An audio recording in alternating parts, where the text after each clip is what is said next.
তো আজকে আমরা শিখবো জল রঙে কিভাবে গাছ করতে হয়। তো তার জন্য ফার্স্ট একটা এরকম সার্কেল দেবো, তার উপরে আবার একটা সার্কেল দেবো। তাহলে দুটো সার্কেল হয়ে গেল, নিচেরটা বড় উপরেরটা ছোট। তারপরে একটা স্ট্যান্ডিং লাইন কার্ভ, তার উপরে আবার একটা গাছের যে শাখা প্রশাখা থাকে সেটা করে দেবো। তারপরে আমরা ডার্ক গ্রিন নেব, ডার্ক গ্রিনের সাথে একটু ব্লু মিশিয়ে ডার্ক গ্রিনটাকে আরও ডার্ক করে নেব। তারপরে নিচের পোর্শনে, নিচের যে পোর্শন আছে সেই পোর্শনটাকে পুরো আমরা ডার্ক গ্রিন দিয়ে ভর্তি করে নেব এইভাবে। তো এটা হয়ে গেল আমাদের ডার্ক পোর্শন। তারপরে আমরা তারপর লাইট গ্রিন নিয়ে পুরো লাইট গ্রিনটাকে এর সাথে ভালো করে মিশিয়ে কিছু জায়গায় লাইট করে দেবো। আবার সেমভাবেই উপরের পোর্শনে আমরা ডার্ক কালার ইউজ করব। ডার্কটাকে প্রথমে রাফলি এইভাবে দিয়ে নেব, দিয়ে নিয়ে তার উপরে আবার লাইট গ্রিনটাকে এইভাবে করব।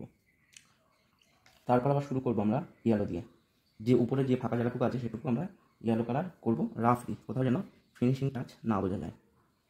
তো এরপরে এটা আমরা এখন একটু ড্রাইয়ের জন্য অপেক্ষা করবো। যখন এটা শুকিয়ে যাবে পুরোপুরি, তারপর এরপরে ডিটেলিং করবো। এখন আমরা যেটা করবো, গাছের যে কাণ্ডটা আছে, গাছের কাণ্ডটাকে আমরা পুরো ডার্ক করে দেবো এক পোর্শন।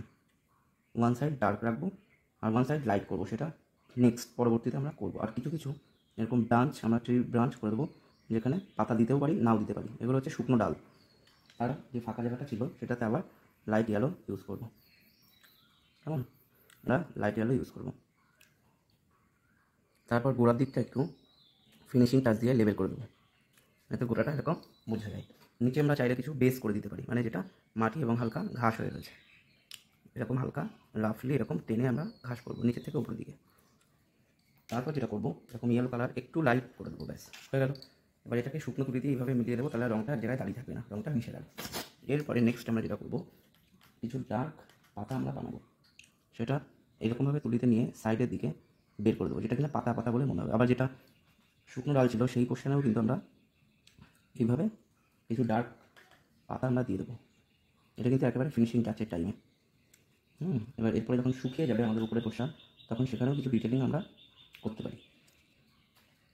আমরা সাইডের যে ডার্ক এরিয়া আছে সেইখানে কিছু ডার্ক পাতা আমরা করছি সাইড থেকে বার করে করে। এইভাবে আমরা কিছু ডার্ক পাতা করে দিলাম। তারপর শুকনো এখন ওয়েট করবো, কিছু পাতা আমরা এইভাবে দেখাবো, যেটা আমাদের লাইট এরিয়াকে বোঝাচ্ছে। এটা আমাদের লাইট এরিয়াকে বোঝাচ্ছে। কিছু কিছু জায়গায় আমরা লাইট করে এইভাবে ইউজ করতে পারি। তো এইভাবে আমরা খুব সহজেই একটা গাছ এঁকে ফেলবো।